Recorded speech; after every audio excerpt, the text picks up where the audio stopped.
샬롬. 오늘 여러분들에게 하나님께 순종으로 받는 축복들에 대한 말씀을 나누기를 원합니다. 특별히 신명기 28장은 축복장으로 소문난 것처럼 많은 축복들이 있습니다. 그래서 힘들고 어려운 많은 분들에게 오늘 이 말씀을 통해서 더 많은 축복이 있지만 우리가 기억할 수 있는 세 가지 축복들을 좀 나누기를 원합니다.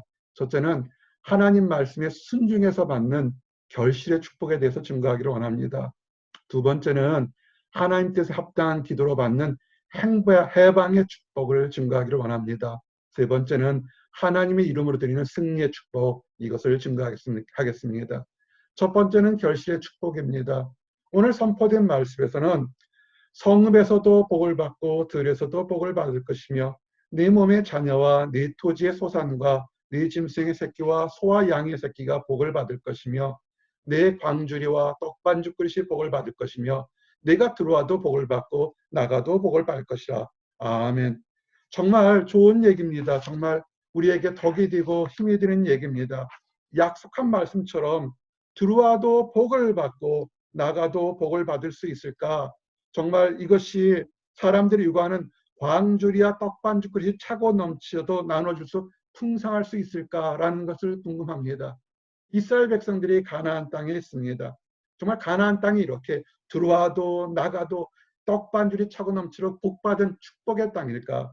근데 고대사를 보게 되면 그리고 현대를 보라봐도 이스라엘 땅은 고대 애굽이 있는 것처럼 나일 강가에 있지 않았습니다. 애굽은 어땠습니까? 전 세계를 제패한 애굽은 나일 강가에 있어서 물이 풍성하고 땅이 기름지었습니다. 심기만 하면 그것이 몇 배씩 자라났습니다. 그리고 오른쪽에 있는 아수르 제국 그리고 바벨론 제국을 일으키는 현재 이라크 땅, 그 땅에는 유브라데스 강과 티그리스 강이 참 강물이 많아서 사막 가운데도 풍성한 강물이 있어서 물과 자원이 풍부했습니다. 그래서 만약에 이 애굽 땅처럼 아수르 제국이나 바벨론 제국처럼 그랬다면 신명기 18장의 축복은 아주 쉽게 이해될 수가 있습니다. 그런데 문제는 애굽이나 바벨론과는 정말로 다르게 이스라엘의 지형은 분지의 지형으로 되어 있습니다. 가보신 분은 알겠지만 여기는 물을 가두어 놓을 수 없는 땅입니다. 그리고 고여있는 물이 좀 있긴 하죠. 우리가 아는 사해라는 곳입니다. 고여있는 물은 염도가 너무 높아서 아무것도 생물이 자랄 수가 없습니다. 그런데 어떻게 물이 고여있지도 않고 고여있는 물은 쓸 수도 없는 그런 땅을 왜 하나는 가나안 땅을 젖과 꿀이 흐르는 땅이라고 했을까요? 왜 하나님은 이스라엘 백성들을 그런 땅으로 예정했을까요? 이 땅은 딱 한 번 있을 때 한 가지 조건일 때만 번성할 수 있습니다. 전적으로 하늘에서 내리는 비에 따라서 살 수밖에 없습니다. 이러한 험지를 젖과 꿀이 흐르는 땅이라고 소개하며 백성들을 인도한 것에는 하나님의 훈련과 축복이 예정되어 있기 때문에 그렇습니다. 오늘 이 훈련과 축복이 우리가 이해되기를 원합니다. 도전되기를 원합니다.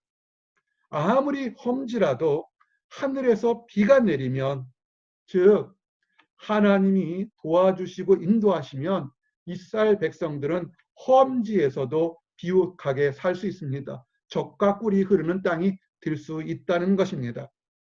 하나님은 이스라엘 백성들에게 전적으로 하나님의 도우심을 바라보고 순종하며 기쁨 가운데 사는 것이 젖과 꿀이 흐르는 땅이라는 것을 이스라엘 백성들에게 알려주고 싶으신 것입니다. 사람의 판단으로는 비옥하고 번성하고 좋은 것이 아니라 광야나 사막일지라도 하나님이 함께 하시는 곳, 그것이 축복의 땅인 것입니다. 다시 말씀드립니다. 그 상태가 사람의 눈으로 힘들고 어렵다 할지라도 하나님이 함께 하시는 그곳이 축복의 땅인 것입니다. 하나님은 이스라엘 백성들과 믿는 성도들에게 이렇게 하나님과 함께하는 것, 하나님을 믿는 것이 축복의 땅인 것을 수천 년 동안 증거하시는 것입니다. 현대의 삶은 어떨까요? 현대의 삶은 굉장히 풍요합니다. 그렇지만 사회처럼 고여있고 썩어 있는 마음과 문화와 양심들 그리고 환경들 속에서 사람들은 풍부한 것 같지만 아무것도 살 수 없는 각박한 환경 속에서 정말 살아가고 있습니다. 진정한 기쁨이 있습니까? 진정으로 새롭고 풍성한 삶을 누린다는 것은 물질의 풍요가 아니라 하늘에 내리는 생명의 성령의 담비가 있어야 됩니다.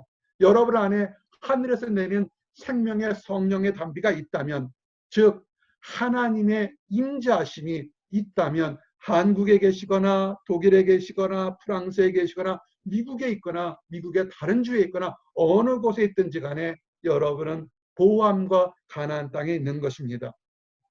그런데 하나님의 임재하심이나 이런 것을 느낄 때 중요한 것은 하나님이 사람들에게 무엇을 원하시는 것이나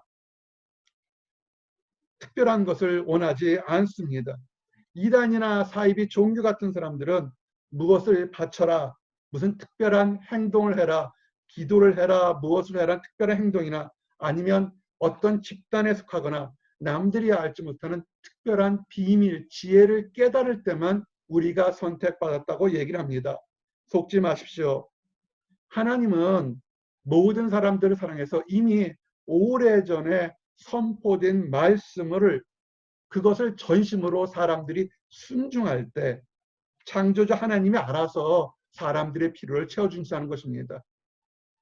하나님이 크시기 때문에 사람이 무엇을 할 것이 없습니다. 오직 이미 말씀으로 선포하고 예정된 하나님의 뜻에 순종할 때, 즉 하나님의 계명을 기쁨으로 준수할 때 숨겨진 비밀이 더욱더 커진다는 것입니다. 사람이 노력해서 밭을 갈고 씨를 심을 수는 있습니다. 물을 줄 수는 있습니다. 그러나 그 씨앗이 알맞게 자라도록 뜨거운 햇빛과 비가 내리게는 할 수가 없습니다. 그 설사 자라게 할다 할지라도 그것의 가을에 갑자기 그 못된 바람이 불지 않고 올바르게 열매를 맺도록 하는 것은 지극히 어렵습니다.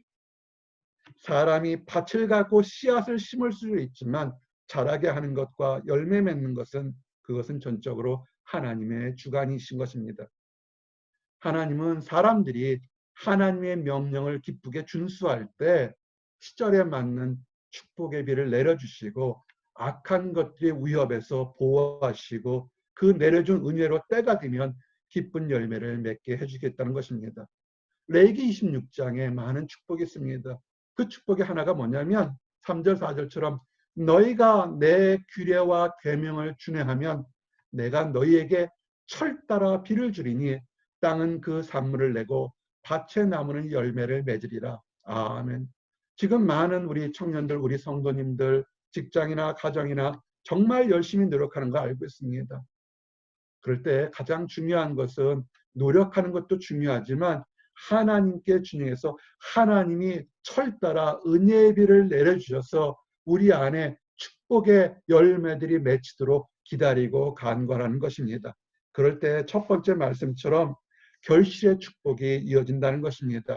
이제 두 번째 말씀을 증거합니다. 해방의 축복입니다. 이사야서 58장 6절 9절에서는 우리를 둘러싼 모든 흑암에서 둘러싼 하나님 뜻에 순종할 때 합당한 기도로 받는 해방의 축복에 대해서 증거하고 있습니다. 내가 기뻐하는 금식은 흉악의 결박을 풀어주며 명예의 줄을 끌어주며 압제당하는 자를 자유하게 하며 모든 멍에를 꺾는 것이 아니겠느냐.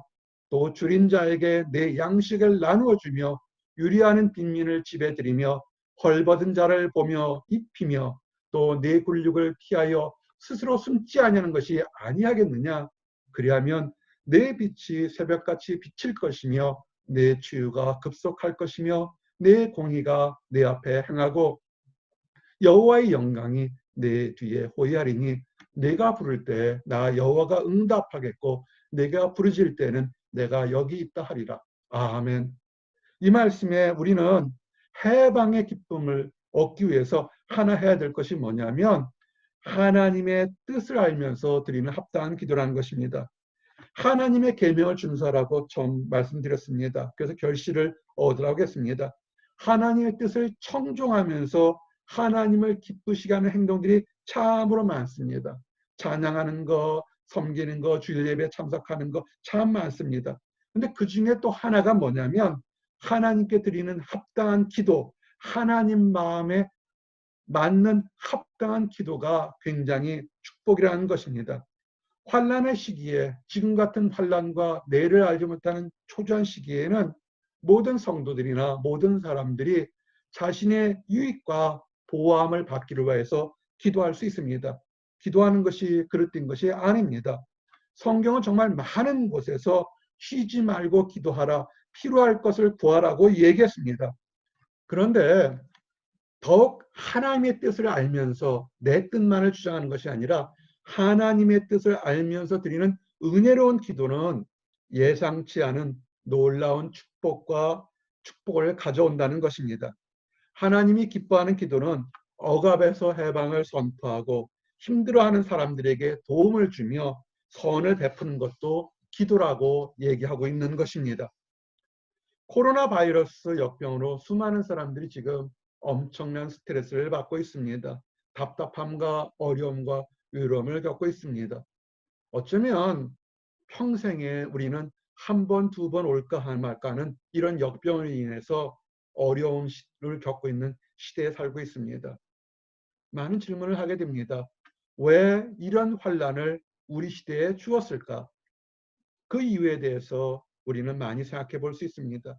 또한 이럴 때 우리가 무엇을 내 자신과 이웃에게 행할 것인지를 생각해 볼 수도 있습니다. 여러분, 우리가 기도합니다. 그런데 우리의 기도가 더욱 넓고 깊어져서 이웃들의 안전과 평화를 위해서 기도하는 시간 되기를 원합니다. 지금 나 자신만뿐만 아니라 한국과 미국과 타주에 있는 많은 사람들을 위해서 기도하기를 원합니다. 할 수만 있으면 온라인 또는 전화, 카카오톡, 이메일 그 많은 것을 통해서 따뜻한 인사와 격려, 그리고 또 월급을 제대로 또박또박 받는 그런 분이 계신가 하면 자영업자들은 다 문을 닫았어요. 모든 상점들이 문을 닫아서 문을 닫았다는 걸 누가 어떻게 합니까? 당장 일용할 양식들이 없습니다. 그래서 물질의 필요에 대해서도 얘기를 나누거나 혹시라도 할 수 있으면 마음이든 봉사든 뭔가를 고통받는 사람들에게 우리가 나눠줄 수 있습니다. 특별히 이때 많은 사람들이 우울증과 열등감으로 힘들어합니다. 이제 스포츠도 없고 오락도 점점 없어서 이것을 해소할 게 없기 때문에 위로와 소망의 메시지를 전달하는 거 정말 중요합니다. 정말 감사합니다. 목요일 사랑방 예배 하는데 이렇게 또 마음이 있는 사람이 주변의 사람들을 초대해서 함께 하니까 일본에서도 들어오고 다른 곳에서 들어오니까 정말 감사합니다.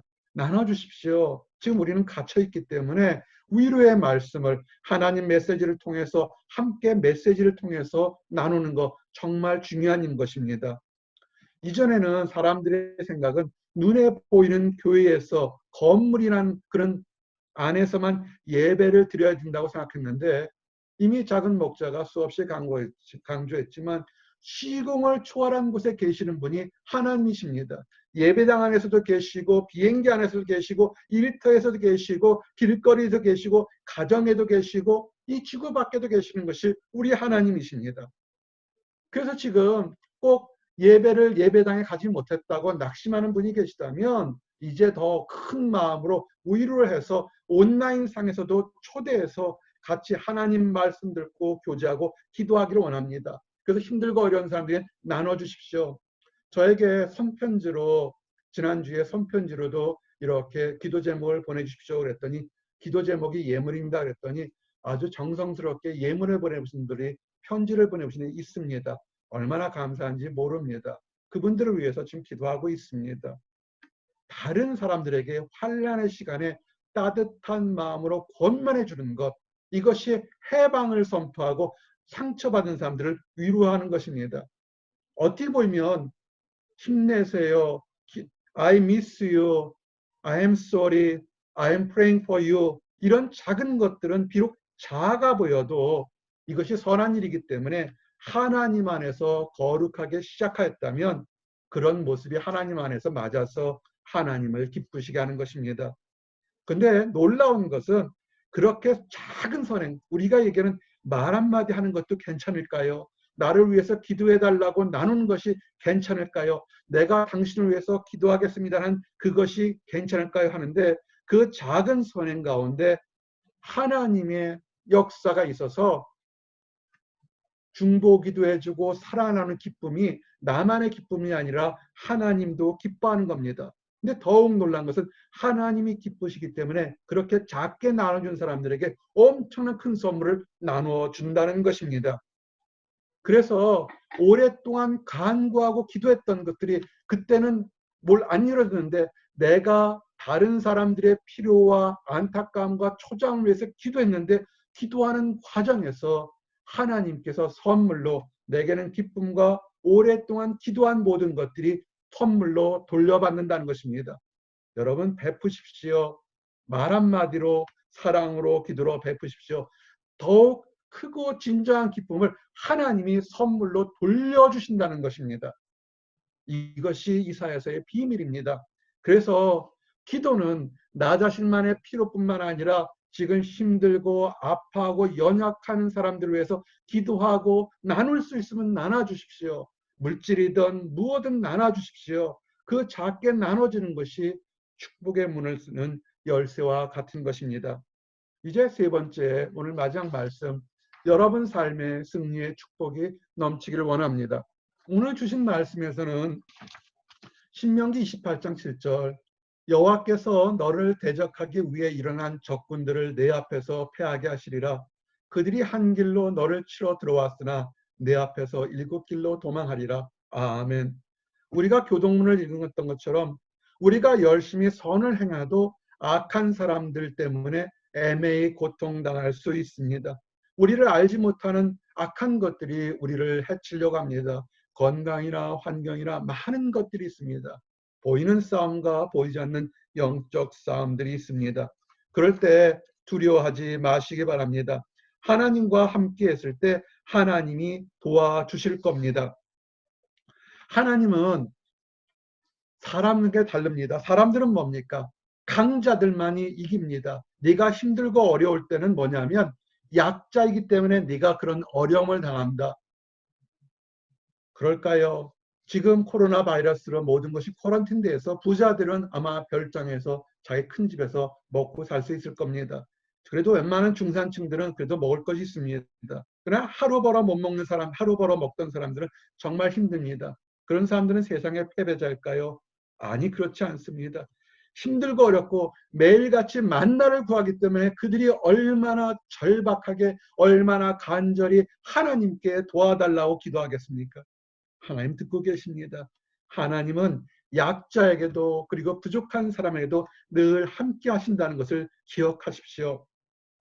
특별히 하나님의 도우심을 간구하는 사람들에게 하나님은 도우심과 인도하심으로 반드시 승리의 길로 인도하시겠다고 약속했습니다. 왜 그렇습니까? 담대하라, 내가 세상을 이겨노라고 주님께서 말씀하셨기 때문에 그렇습니다. 주님이 하신 말씀을 기억하십시오. 믿음을 따라가는 성도들이 되기를 소망합니다. 주님은 이미 오래전부터 성도들에게 닥쳐올 수많은 환난과 시험과 유혹을 이미 알고 계셨습니다. 주님이 십자가 지셨을 때 그냥 십자가만 지셨을까요? 그렇지 않습니다.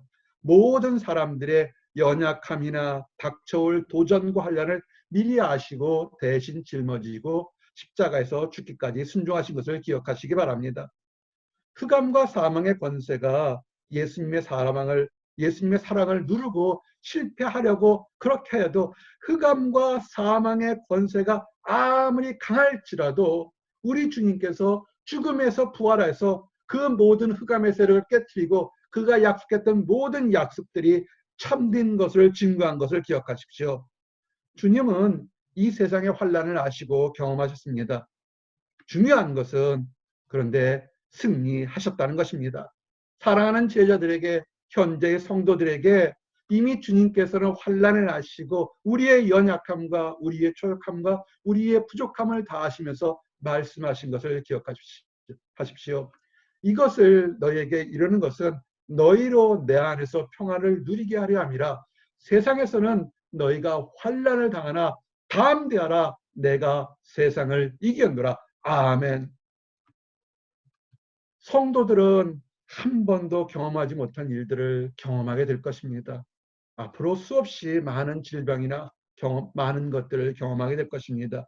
이 땅에서뿐만 아니라 이 땅의 사람이 끝나는 날 더 한 번 더 경험하지 못한 일들을 경험하게 될 것입니다. 그것은 뭐냐면 듣긴 했지만 천국과 지옥의 심판 앞에서 우리가 서게 될 것입니다. 한 번도 겪어보지 못한 것입니다. 그렇지만 그때에도 담대하십시오. 하나님과 사랑의 보호하심으로 선택받은 사람들이기 때문에 우리는 그 마지막 두려운 초조한 순간에서도 영생의 축복의 순간을 경험하게 되는 것입니다. 그래서 지금 힘들고 어렵다 할지라도 비록 우리 육체가 죽는다 할지라도 우리의 영혼은 하나님께서 이미 예정되고 보호하시겠다고 약속하시니 지금도 담대하고 앞으로도 담대하십시오. 지금도 기뻐하시고 앞으로도 기뻐하십시오. 지금도 기도하고 앞으로도 기도하십시오. 그래서 말씀이 사랑이 우리에게 온전히 이루어진 것은 우리로 심판날에 담대함을 가지게 하려 함이니 주께서 그러하심 같이 우리도 이 세상에서 그러하니라. 아멘. 우리 주님께서 십자가를 지시면서 담대하게 모든 것을 주님께 맡기겠다고 주여 내 영혼을 받아주시라고 고백한 것처럼 우리가 지금 한 번도 겪어보지 못하는 어려운 환경 속에서도 주님 우리를 보호하시고 인도하시옵소서라고 맡기기를 원합니다. 그래서 이 축복의 길에 함께하기를 원합니다. 우리는 하나님 앞에서 하나님의 도우심으로 승리함을 믿는 사람들입니다. 그렇다면 이 축복과 기쁨과 열매가 있는 곳에 우리뿐만 아니라 믿지 않는 가족들, 우리의 친구들, 이웃들이 함께 갈 수 있도록 그렇게 하시길 원합니다. 한 번도 경험하지 못한 이런 상황은 왜 주었냐면 이 상황 속에서 지금 초조하고 낙심한 사람들에게 어쩌면 마지막이 될지도 모를 순간에 그들에게도 손을 내밀어서 함께 가자고 이렇게 하기를 원합니다. 그래서 나와 여러분이 담대하게 하나님 앞에 나갈 수 있으며 기쁨과 칭찬받는 그리고 믿지 않는 사람들, 우리를 핍박한 사람들도 함께 가기를 원합니다. 함께 기도하시겠습니다. 아버지 하나님 감사합니다. 오늘 하나님 말씀으로 순종할 때 우리들의 받는 축복들을 다시 증거하심을 인하여 감사합니다. 아버지 하나님 우리들이 하나님 말씀에 전적으로 순종해서 아버지 우리 힘과는 노력과 상관없이 하나님이 예비된 결실의 축복을 받게 하심을 인하여 감사합니다. 우리를 둘러싼 모든 흑암의 세력들일 때 아버지 우리의 힘과 능력을 의지하지 않게 하시고 하나님의 뜻에 합당한 기도와 베품과 나눔으로 우리를 둘러싼 모든 흑암의 세력에서 해방될 수 있도록 인도하여 주시옵소서.